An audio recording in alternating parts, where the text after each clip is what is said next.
Social media platforms are continuing to crack down on fringe groups and conspiracy theories following last week's deadly riot at the U.S. Capitol. Twitter suspended more than 70,000 accounts associated with the far-right QAnon conspiracy, and Facebook is removing posts and content fraudulently claiming that the presidential election was stolen.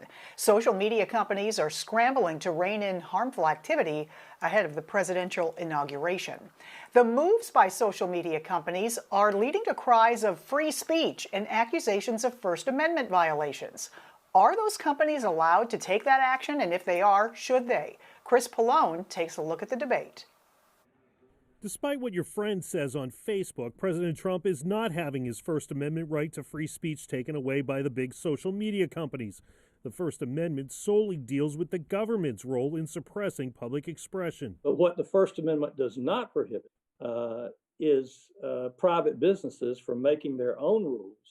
People who use sites like Facebook and Twitter agree to abide by their terms of service when they sign up.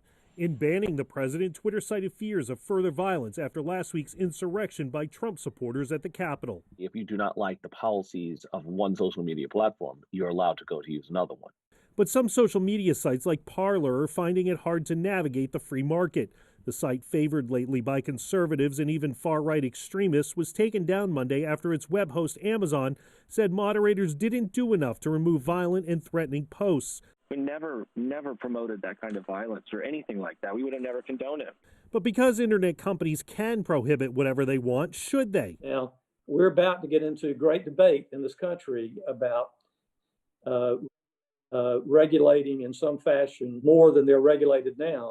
Undoubtedly, the nation's tech companies will draw criticism if they apply their own standards inconsistently. Having this fine line out there becomes difficult. Are we judiciously cutting with a sword or a scalpel to determine that line between the two? A tumultuous time for private social media services which have become indispensable for millions.